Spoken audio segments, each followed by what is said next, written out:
Hi everyone and welcome to another training project in the Python for Absolute Beginners series.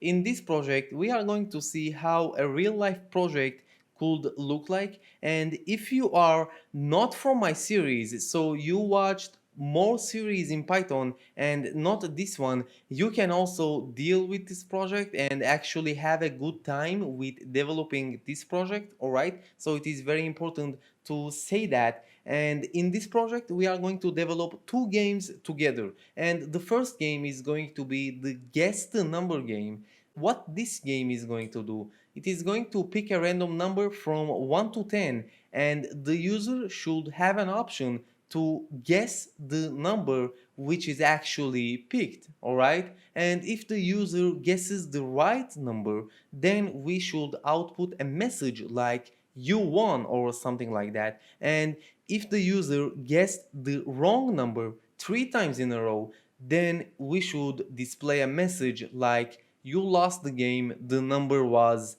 whatever the number was actually is when it actually peaked. Alright, so we are going to use the random library for this game, and the second game is going to be the magic 8 ball game. Alright, what this game is going to do, it is going to accept some questions from a user, and then for every question our code should be able to pick an answer from an answers list which you can find from the comment section. And then once we display our answer like the real magic 8 ball game, then we should be able to ask the user if he wants to continue on with the game or not. All right, and regarding to his answer, we are going to take action differently with our program.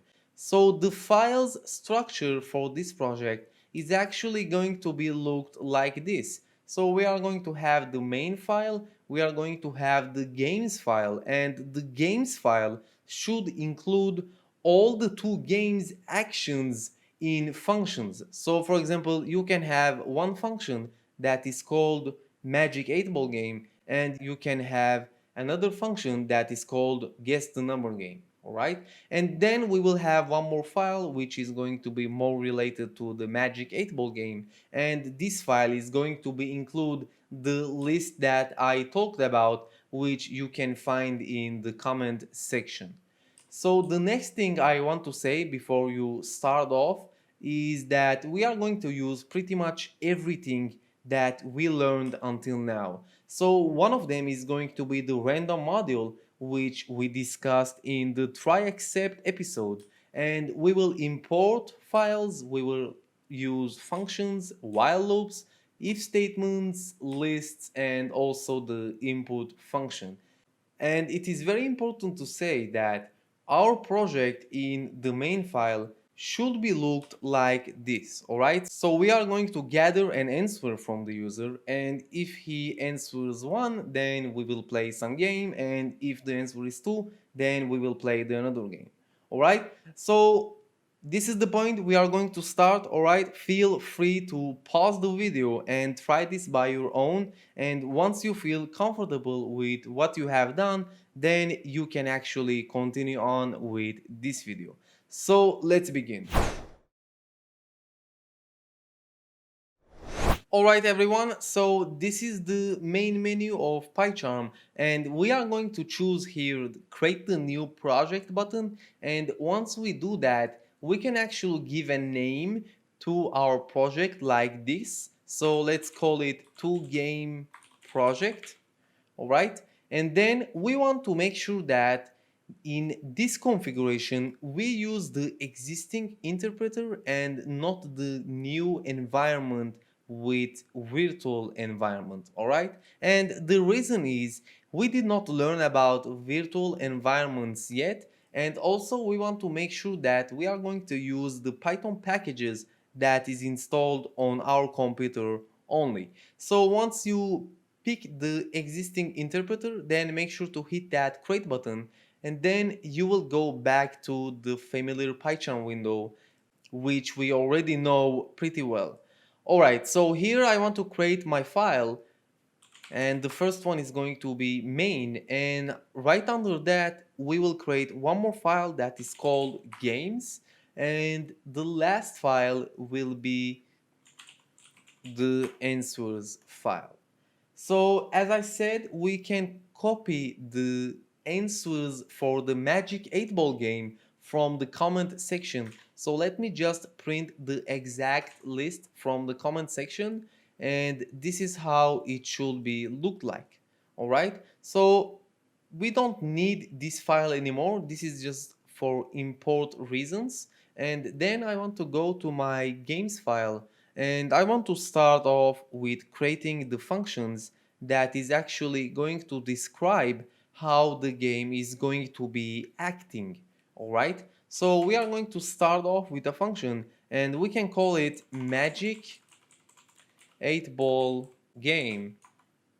And for now, we don't want to accept any extra parameters. So just hit the colon sign, and here our code will go. But in the first step, what I want to make sure is that I import some stuff before we actually start writing off our function.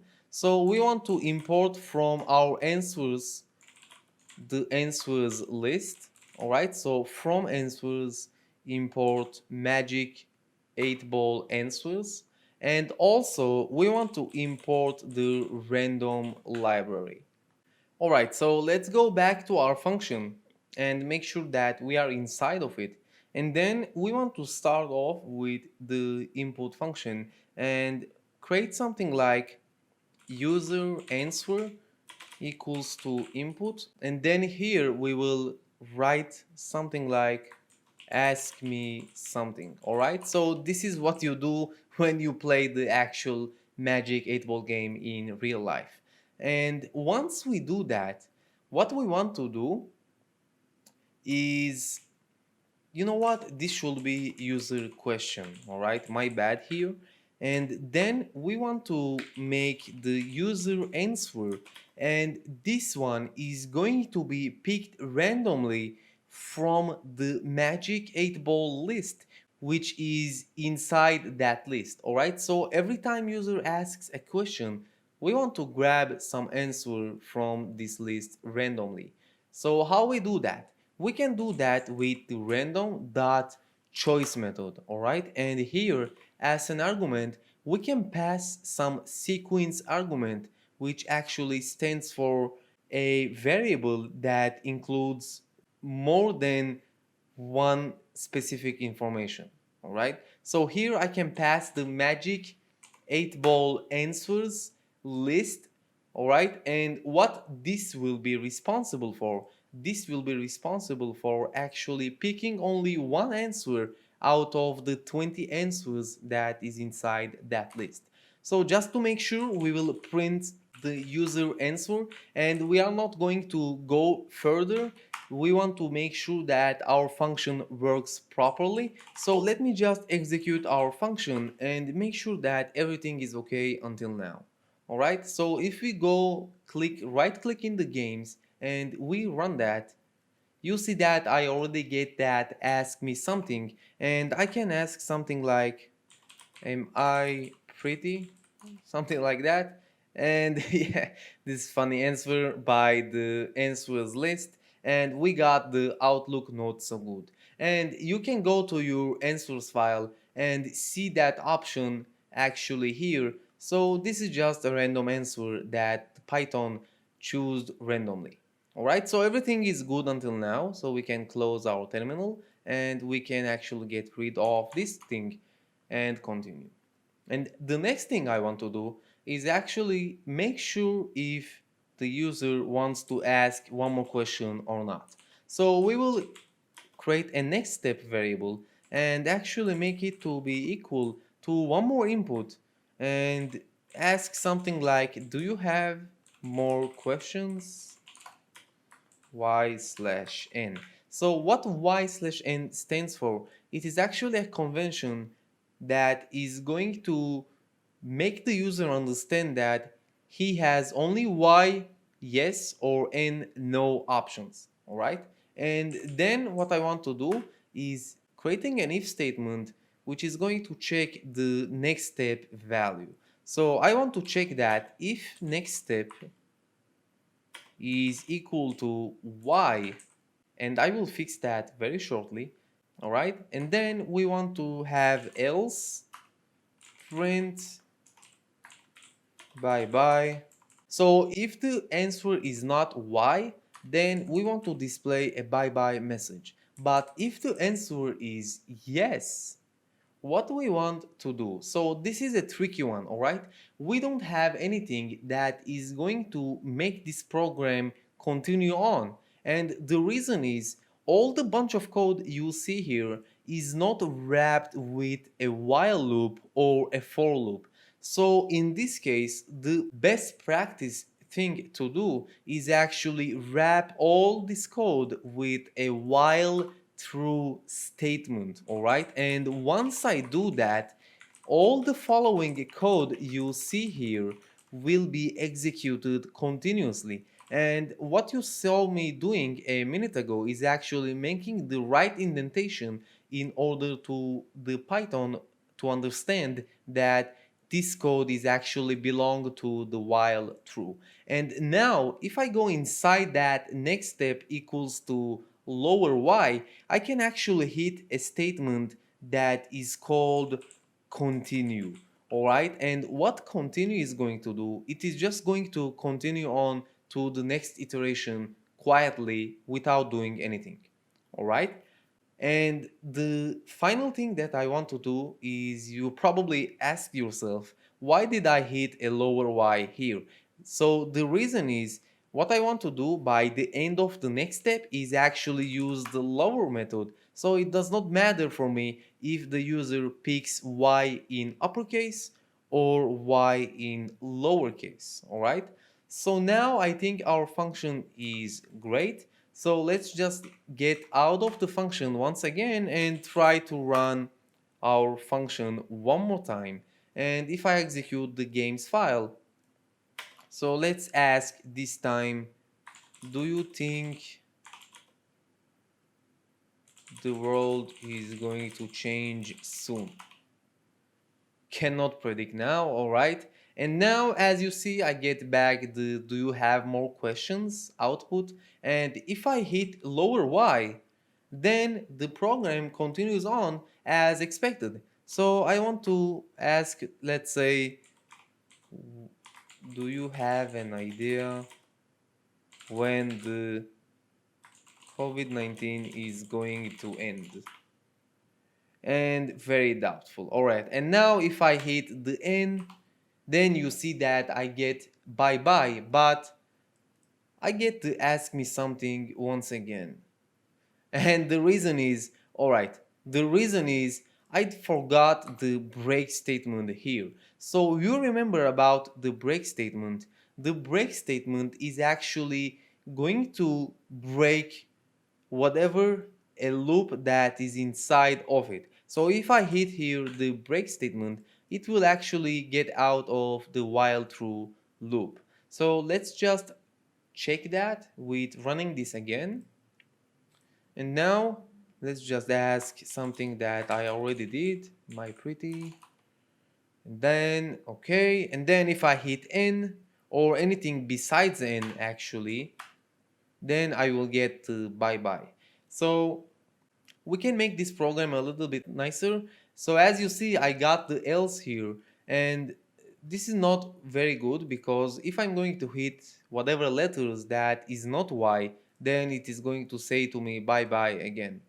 But if you want to make this more clean, what you can do is actually hitting the elif, and then you can go with next step dot lower equals to n, something like that. And then you can grab the print bye bye and the break and put it inside here. And then if the user's choice is not equal to y and not equal to n, then we can actually hit the continue sign once again. But before that, what we can do, you know what, we will just break the program here once again and we will just tell above that I do not understand this output, this message. All right, so let's verify this is good.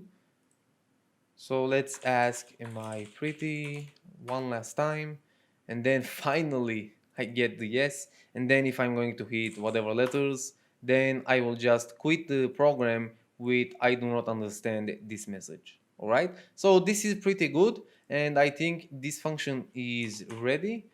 So if you noticed this before, what you can do is hit the minus sign when you create the functions, so you will have the ability to minimize your function. So if you hit here, you see that you got the fourth line and here you got the 18th line, but the point is all the information inside the function is actually hidden, and once you click the plus sign, you will have it back again.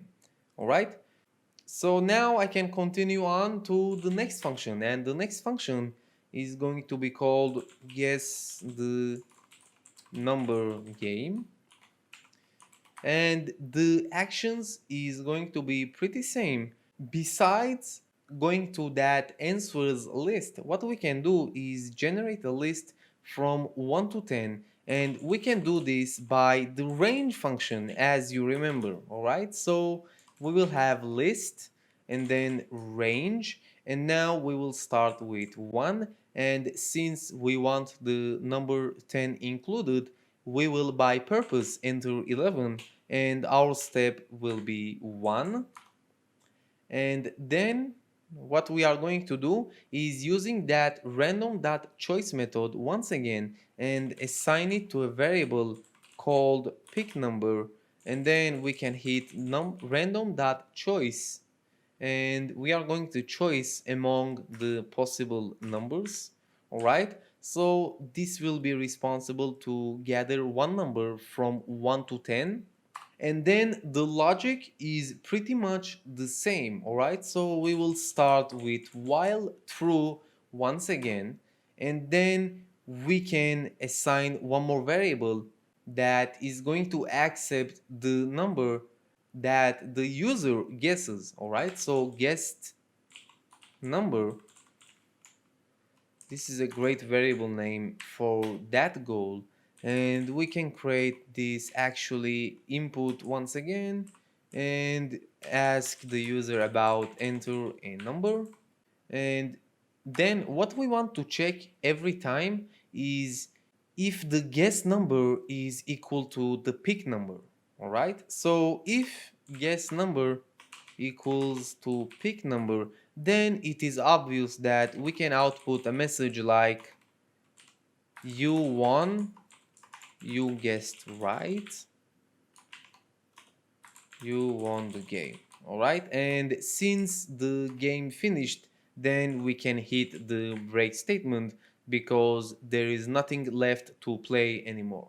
But if it is not equal to the pick number, then I should take some another action. So my action will be a little bit tricky. All right, so as you remember, I asked to quit the game only if the user guesses the wrong number 3 times in a row.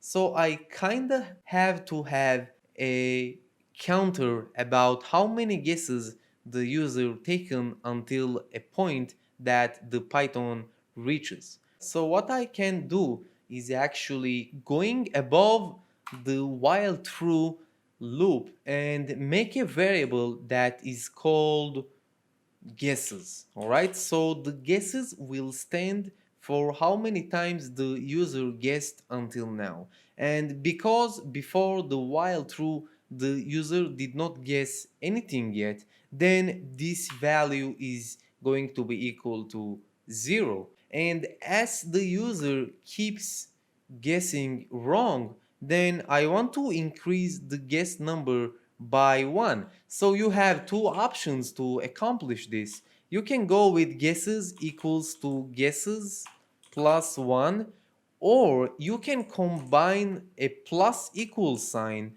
and make that to be equal to 1. So this is going to be the exactly same action.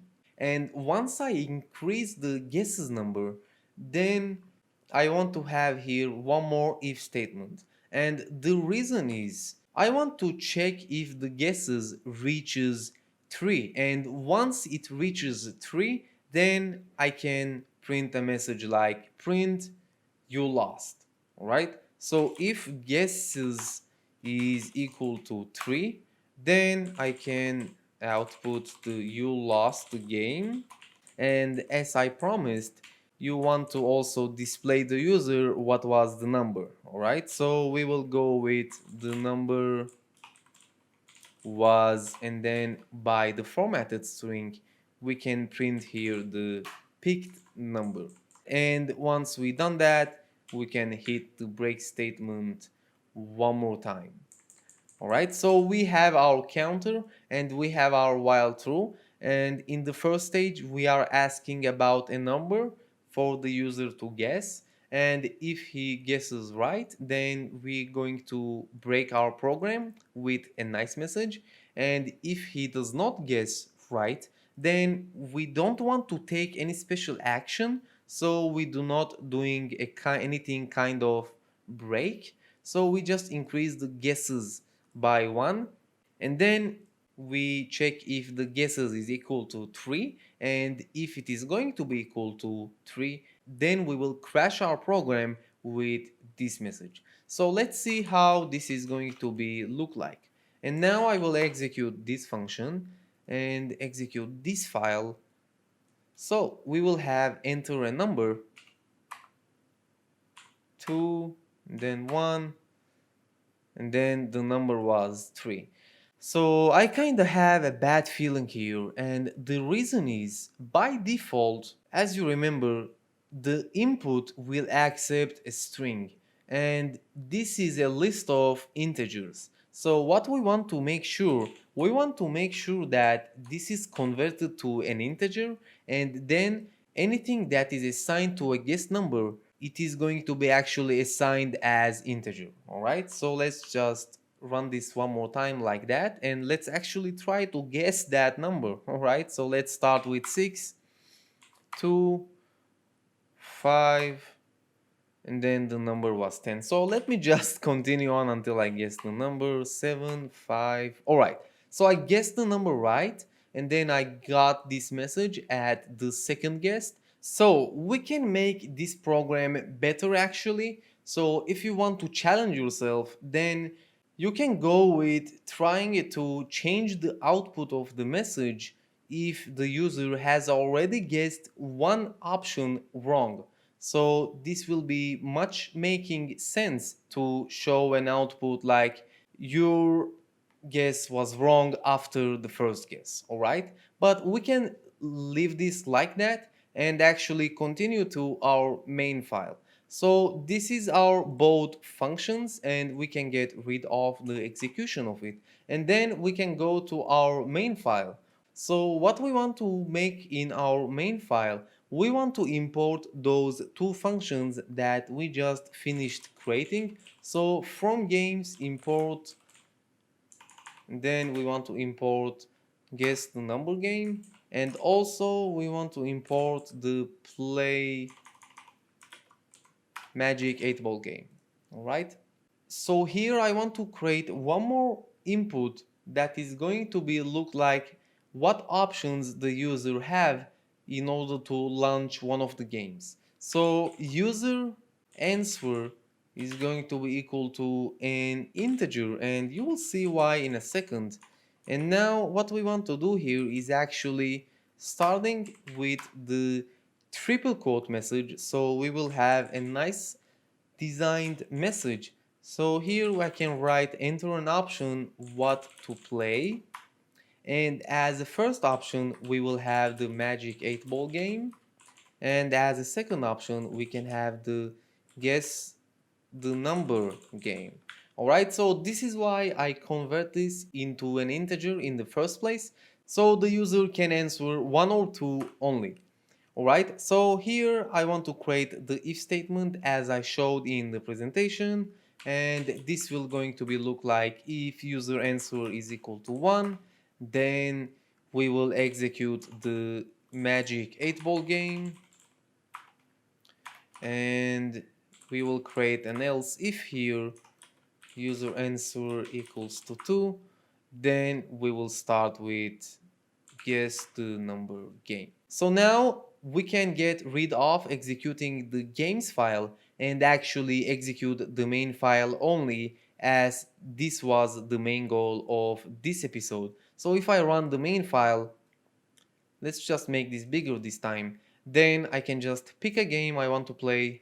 Let's pick one, and this will launch the Magic 8 Ball game. So we can ask a question like, do you think I'm pretty? Something like that again. And then as I see it, yes, okay. So if I have more questions, yes, I have one more.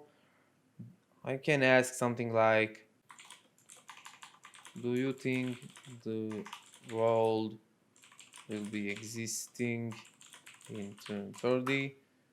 Then no, okay. And then I can press in, and then I get the bye bye message. So let's try one more combination here, and this time let's play the guess the number game. And as you see, we launched the guess the number game since the output is enter a number.